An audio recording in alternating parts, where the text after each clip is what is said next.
الله أكبر الله أكبر الله أكبر. إن الحمد لله نحمده ونستعينه ونستغفره ونعوذ بالله من شرور أنفسنا ومن سيئات أعمالنا. من يهد الله فلا مضل له ومن يضلل فلا هادي له. وأشهد أن لا إله إلا الله وحده لا شريك له وأشهد أن محمدًا عبده ورسوله أما بعد. فإن أصدق الحديث كتاب الله وأحسن الهدي هدي محمد صلى الله عليه وسلم وشر الأمور محدثاتها وكل محدثة بدعة وكل بدعة ضلالة. All praise belongs to Allah. There is no God but He. Whosoever Allah guides, then none can misguide him. And whosoever Allah misguides, there can be no guide for him. I testify that there is no divinity deserving of worship except Allah alone. And I testify that Muhammad is His servant and messenger. May the peace and blessings of Allah be upon him, His pure family, His noble companions, and all those who follow them with righteousness until the day of judgment. Verily, the most truthful speech is the book of Allah, and the best guidance and way of life is the guidance of Muhammad sallallahu alayhi wa sallam. Dear believers, Allah said in the Holy Quran, وَقَالَ الَّذِينَ كَفَرُوا لَا تَسْمَعُوا لِهَذَا الْقُرْآنِ وَالْغُوا فِيهِ لَعَلَّكُمْ تَغْلِبُونَ. The unbelievers say, listen not to this Quran, but talk at random in the midst of its reading, that you may gain the upper hand. And Allah also said in the Holy Quran, إِنَّ الَّذِينَ كَفَرُوا يُنْفِقُونَ أَمْوَالَهُمْ لِيَصُدُّوا عَنْ سَبِيلِ اللَّهِ فَسَيُنْفِقُونَهَا ثُمَّ تَكُونُ عَلَيْهِمْ حَسْرَةً ثُمَّ يُغْلَبُونَ. The unbelievers spend their wealth to hinder, to obstruct, to prevent from the path of Allah. And so will they continue to spend. But in the end, they will have only regrets and sighs. At length, they will be overcome. This verse is talking about the unbelievers who are trying to obstruct the message of Islam. And this in tafsir or in usul al-fiqh is called am urida bihi al-khusus, means it is general, but the intent of this generality is not every unbeliever, because not all the unbelievers will say that, but some of them say that. So some of the unbelievers are trying to put an end to the message of Islam. And as Muslims, we are in a time where mass media can easily make what is good appear to be bad and evil. There are many claims made from both Muslim and non-Muslim under the name of Islam. So we should not assume the evilness to judge that a community is evil or a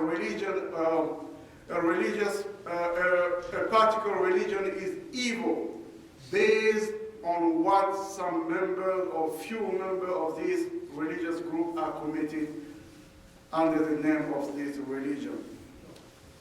And the strategies to undermine the religion of Islam in the past are similar to the strategies used nowadays. And mass communication want some people in the Western Hemisphere to believe that Islam and Sharia are the representation of evil. This is not new.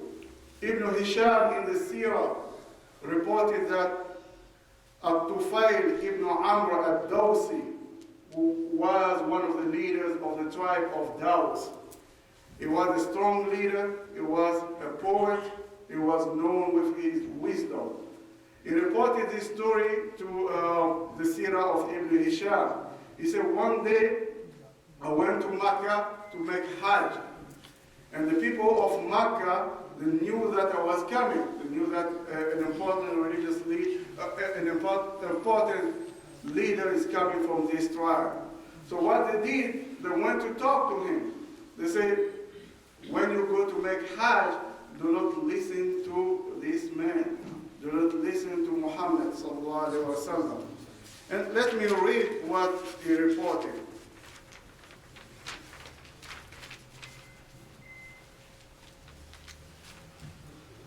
He said, they told him Muhammad has divided us and he has magic in his word. When you listen to him, you will believe in what he is saying. So the best way for you to stay away from this, do not listen to him. So he said that he put course of cotton in his ears while he was making tawaf, so that he will not hear the Prophet ﷺ talking, and he will not be influenced by the teaching of the Prophet ﷺ. So when I was making my tawaf, I saw the Prophet ﷺ praying in a way that is different from our prayer. This was new for me. And he read in his prayer, and I heard something from his reading. So he questioned himself, say, oh, Tufail, you are a wise man, you're not dumb, you're intelligent, and you're not a child. So why another person will come and tell you, do not listen to this person? You're grown up, you can make the difference between good and evil. So go just and listen to him.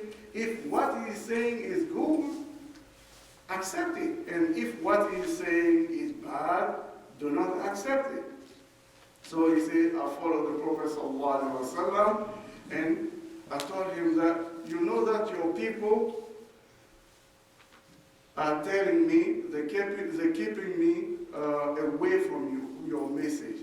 They don't want me to listen to you. But the small part of the message that I heard is very interesting. Can you talk more about your message? The Prophet read to him Surah Al-Ikhlas and Surah Al-Falaq. So he found that very interesting. He's a poet, he knows Arabic language, and he is a leader. So he knew that nothing is wrong with this thing. So he accepted Islam. And he stayed in Medina for a while. After that, he asked the Prophet ﷺ to give him permission to go back to his tribe and invite his tribe to Islam. And he went back, he invited his tribe for a long time. After that, he came to Mecca. And the Prophet asked him, what about your people? Did they accept Islam? He said, no, my people, their heart are veiled with obscurity. They did not only accept Islam, but they're fighting Islam. They're trying to prevent Islam to advance. And he asked the Prophet ﷺ to pray, to make dua against his tribe, to make dua against the doubts. But the Prophet did not make dua against the tribe of doubts. The Prophet said, Allahumma hdihim, oh Allah, guide them. Oh Allah, guide them. Oh Allah, guide them. And he told him, go back to your tribe. When he went back, many people from the tribe of Daws accepted Islam. And he said that the next year I went to Medina at that time, and I have 80 families from the tribe of Daws who accepted Islam. And Abu Huraira, the companion of the Prophet ﷺ that we know, is from this tribe, and he is the result of the da'wah of Tufail. So strategies to prevent Islam from advancing is not new.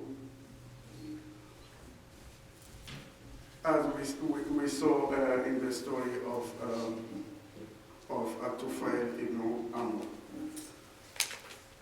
However, what is new now is that mass media and communication have the power to change things. They have the power to present Islam as evil. But not only the technology has made the job easy, what has made also the job easy is some Muslims themselves. Some Muslims are helping the media to present Islam as evil or as bad.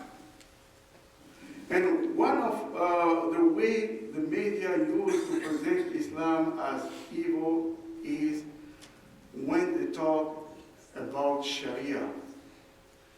They're presenting Sharia as something evil without details, without understanding what Sharia is according to Islam. So there is a media Sharia law, and there is a Sharia law that Muslims believe in. So the media, and by extension some politicians, do not seem to be aware of the difference between fiqh, fatwa, and some Muslim countries' legislation. All these things for them are Sharia. But for the scholars of Islam, there's a difference. What is Sharia according to the scholars of Islam? Sharia or Islamic Sharia is all the teachings of Islam, all the teachings that the Prophet ﷺ brought, and all the teachings that the messenger before the Prophet ﷺ came with. That's why in Sharia, most of the teachings are shared by Muslim, Christian, and Jew. It's not only Muslim believing in this teaching. So Sharia is all the teaching that the messengers of God has brought to humanity. And the proof of that is from the Quran.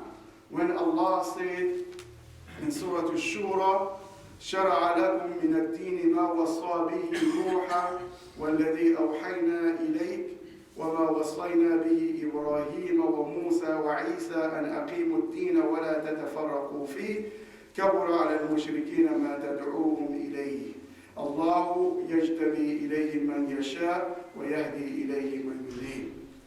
The same religion has He established for you that which He enjoined on Noah, the which we have sent by inspiration to you, and that which we enjoined on Abraham, Moses, and Jesus.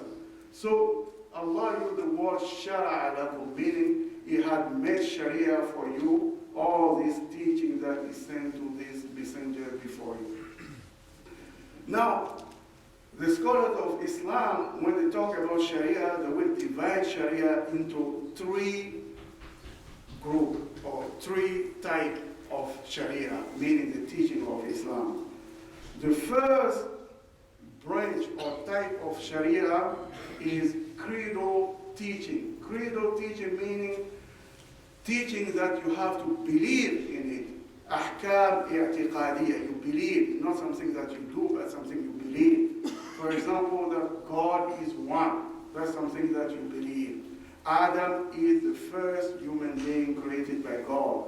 That's something that you believe. Muhammad ﷺ is the messenger of Allah. That's something that you believe. So the first part of Sharia is Ahkam i'tiqadiyya. And this Ahkam i'tiqadiyya is the most important branch of Sharia for Muslims. Because if you do not believe that God is one, everything you do will not be, you will not be Muslim. You will not, all your prayer will not be valid because you do not believe that God is one. Same thing, if you do not believe that Muhammad ﷺ is the prophet of God, all your prayers do not have, are not valid. So the credo teaching, the teaching that you believe in, is the most important part or the most important branch of Sharia for Muslims. But this part of Sharia is not important to the media. Why? Because if they make it important, they will see that the Muslims are not, the difference between Islam and the Christian and the Jew are not very big.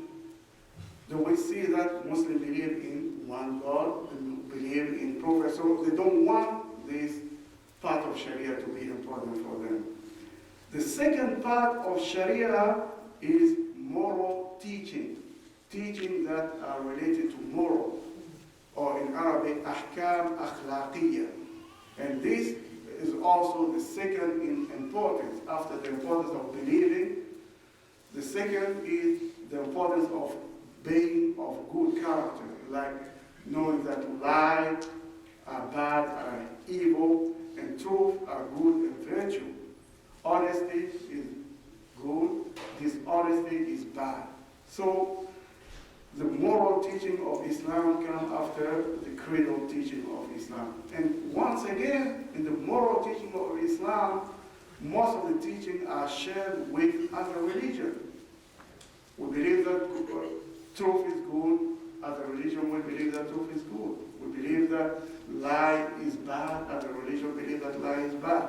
We believe that killing an innocent person is bad. Other religion believe that killing an innocent person is bad. So this is the second part, second branch of Sharia, according to the scholars of Islam. And the third part of Sharia is what they call practical teachings, ahkam fi'liya, teaching that you not only you have to believe in it, but you have to do it. These are practical, you have to practice them. And this is divided into two. You have ritual teaching, or what they call ibadat, teachings that are related to how you pray, how you fast, how you make hajj. And you have the second part is human interaction, how humans interact between them, how you sell, how you conduct financial transaction, how you sell dollar against euro, how you sell gold against silver. And in the second part of the human interaction, you have so many branches. You have, like I said, financial transaction. You have drinks, things that you can drink, things that you cannot drink. You cannot drink alcohol, but you can drink juice. Food, things that you can eat. You can eat lamb, that you cannot eat pork. So you have a long list. Among this list, you have the penal code or the criminal code, how you punish people. So when the media is talking about Sharia, the Sharia is only in this part, the penal code of Islam, and not all the penal code of Islam, some of it, because most of the penal code of Islam are also law in the United States, like murder, manslaughtering is a death penalty, is here the same thing. So not all the penal code they're talking about only stoning or amputation or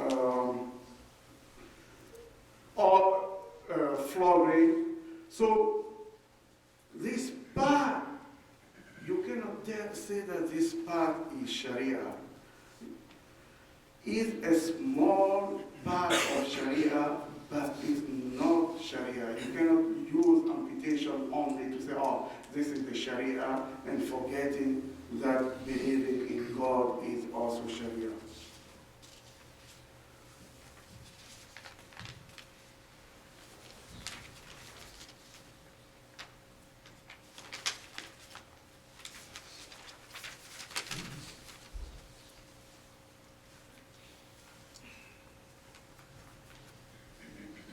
So when some people say that Muslims should renounce Sharia or Sharia should be banned, which part of the Sharia they're talking about?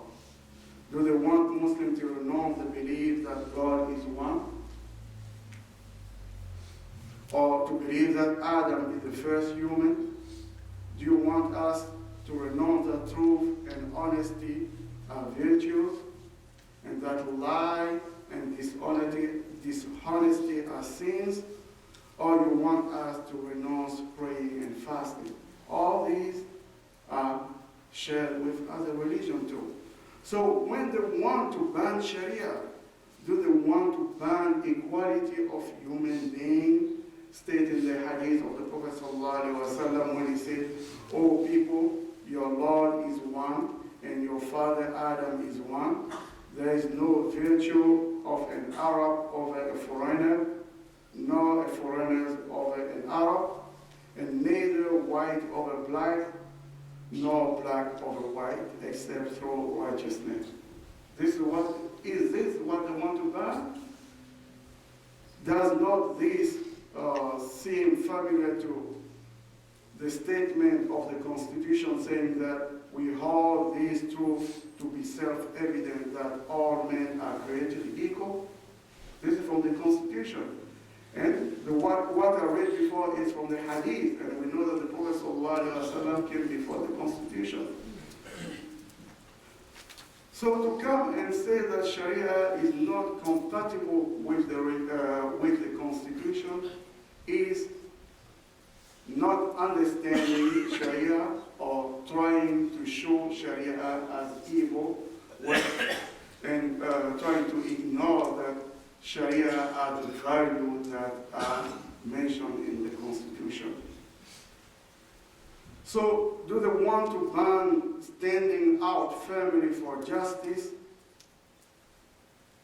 Allah says in the Holy Quran, يا أيها الذين آمنوا كونوا قوامين بالقسط شهداء لله ولو على أنفسكم أو الوالدين والأقربين إن يكن غنيا أو فقيرا فالله أولى بهما فلا تتبعوا الهوى أن تعدلوا وإن تلووا أو تعرضوا فإن الله كان بما تعملون خبيرا.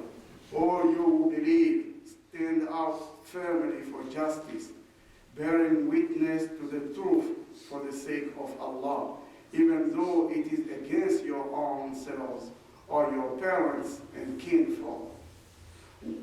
Whether the person concerned be rich or poor, the commands of Allah has priority over the concern for any of them. Do not then follow your own inclination, lest you deviate from justice. For if you distort or decline to justice, verily Allah is well acquainted with all that you do. When you say that Muslims should renounce Sharia, do you mean that they should renounce justice? And Allah said in the Holy Quran, وَلَا يَجْرِمَنَّكُمْ شَنَآنُ قَوْمٍ أَنْ صَدُّوكُمْ عَنِ الْمَسْجِدِ الْحَرَامِ أَنْ تَعْتَدُوا وَتَعَاوَنُوا عَلَى الْبِرِّ وَالتَّقْوَى وَلَا تَعَاوَنُوا عَلَى الْإِثْمِ وَالْعُدْوَانِ وَاتَّقُوا اللَّهَ إِنَّ اللَّهَ شَدِيدُ الْعِقَابِ. And never let the hatred of a group of people who once forbade you to enter the sacred mosque cause you to become unjust and commit transgression. Rather, assist and support one another in furthering virtue and good and God consciousness, and do not assist and support one another in furthering evil and transgression. Remain conscious of God, for God is severe in retribution. So these are the value of Sharia. If some Muslim country in the legislation, there are rules that saying, for example, that goes against some value in the Western world, and these rules are not based on clear text from the Quran or from the Sunnah, you cannot label that as Sharia. And you can understand that by understanding the difference between Sharia, fatwa, and fiqh. Fatwa is a religious decree that a scholar will take considering his own context or the context of his country. And one of the examples mentioned in the media about Sharia, that they say, oh, you know, under the Sharia law, women cannot drive. But that's not Sharia law. You cannot say that this is Sharia law. That's a law of some countries that are not Sharia. So you cannot label them as to be Sharia.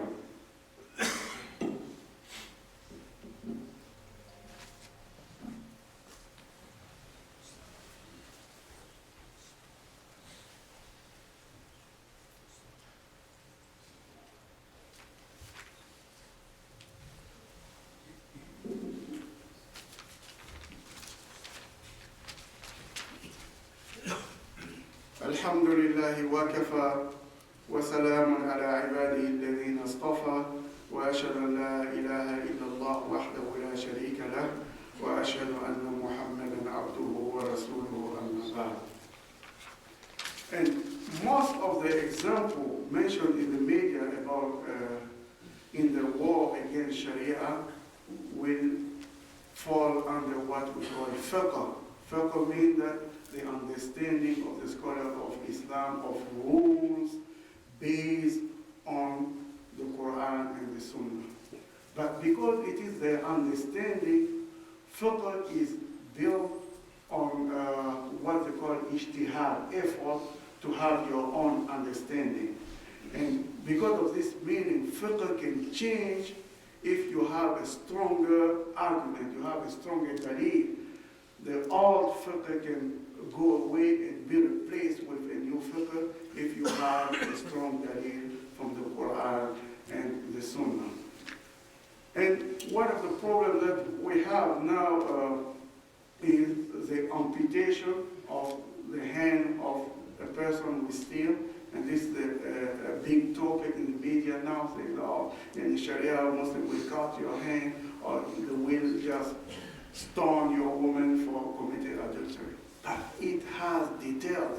It's related to fiqh, and it's based on argument, based on the understanding of the scholars. And now we have a group of scholars trying to challenge this rule by bringing other arguments also based on the hadith and the sunnah. One of the arguments that some people say that, they say that in the time of Umar ibn Khattab, in 1 year called Am Ramadan, Umar stopped to amputate the hand of the people with steel because there was a famine. And he was saying that since the famine, people need food, people cannot afford food, I will not implement this rule. So these scholars now are saying that if Umar did that in context, it means that there should be some context where Muslims also can bring other ijtihad for a new understanding of some of the rule mentioned in the book of fiqh. Anyway, this is controversial. Many people will agree and many people will disagree, but it is there. And to live this in this time, we need to be aware of this.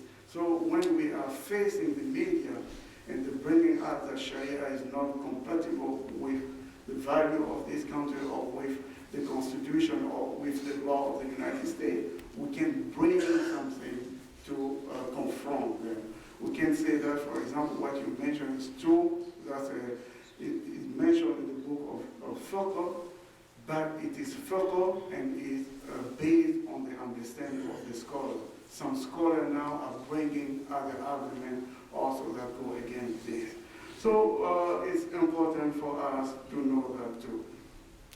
إن الله وملائكته يصلون على النبي يا أيها الذين آمنوا صلوا عليه وسلموا تسليما اللهم صل على محمد وعلى آل محمد كما صليت على إبراهيم وعلى آل إبراهيم إنك حميد مجيد وبارك على محمد وعلى آل محمد كما باركت على إبراهيم وعلى آل إبراهيم في العالمين إنك حميد مجيد اللهم فارج الهم كاشف الغم مجيب دعوة المضطرين رحمن الدنيا والآخرة ورحيمهما نسألك أن ترحمنا وتصلح أحوال المسلمين في مشارق الأرض ومغاربها اللهم أرنا الحق حقا وارزقنا اتباعه، وأرنا الباطل باطلا وارزقنا اجتنابه، ولا تجعله ملتبسا علينا فنضل، واجعلنا للمتقين إماما.